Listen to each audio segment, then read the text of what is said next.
To my channel unique dictation 24 March 2025 Jagran संपाद की speed 80 word पर मिनट। आज का शीर्षक है बांग्लादेश से रिश्ते। तो आइए लिखना स्टार्ट करते हैं। स्टार्ट।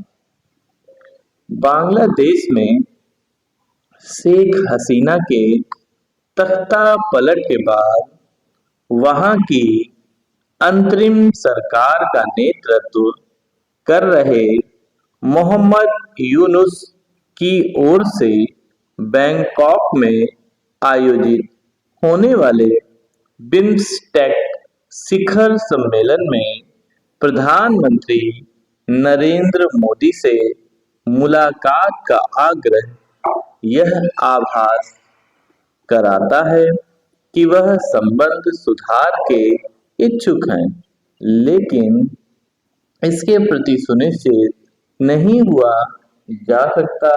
इसलिए नहीं हुआ जा सकता क्योंकि बांग्लादेश में भारत विरोधी वातावरण तैयार किया जा रहा है।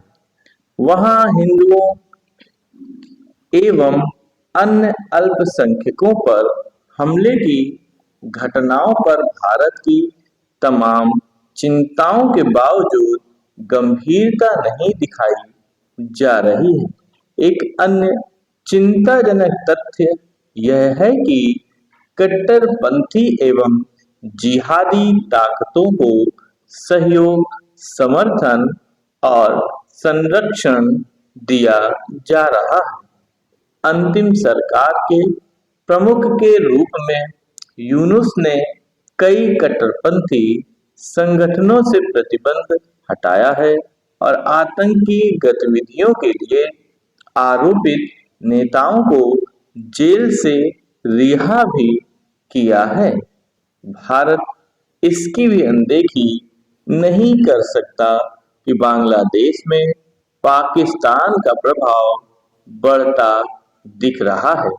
स्पष्ट है कि यदि भारतीय प्रधानमंत्री बैंकॉक में यूनुस से वार्तालाप करते हैं तो उन्हें उनके इरादों को लेकर सतर्क रहना चाहिए। यूनुस नोबेल पुरस्कार से सम्मानित अवश्य है, लेकिन अंतरिम सरकार के प्रमुख के तौर पर उनका कार्य व्यवहार चिंतित करने वाला है। वह यथाशीघ्र चुनाव कराने में रुचि दिखाने के बजाय ऐसे एजेंडे अपने हाथ में ले रहे हैं जिससे लंबे समय तक सत्ता में बना रहा जाए। अब तो बांग्लादेश की सेना भी उनके रवैये को लेकर दिख रही है।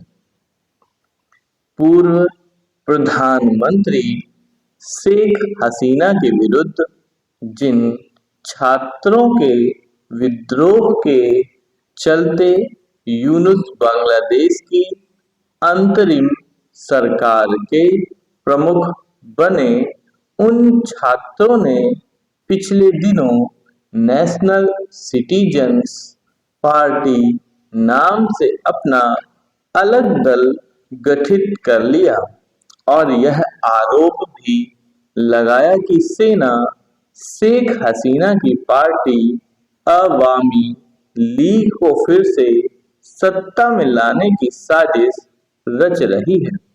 यह चकित करने वाला घटनाक्रम है, इसलिए और भी क्योंकि बांग्लादेश की सेना ने इस पार्टी के आरोपों को हास्यास्पद और निराधार करार दिया।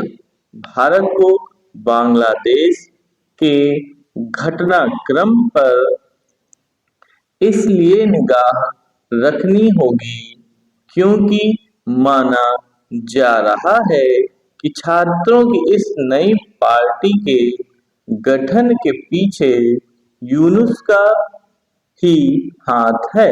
फिलहाल यह कहना कठिन है कि बैंकॉक में यूनुस और पीएम मोदी की भेंट होती है या नहीं, लेकिन भारत को यह सुनिश्चित करना होगा कि एक तो बांग्लादेश के हिंदुओं एवं अन्य अल्पसंख्यकों की रक्षा हो और दूसरे वहां सक्रिय भारत विरोधी तत्वों पर लगाम लगे।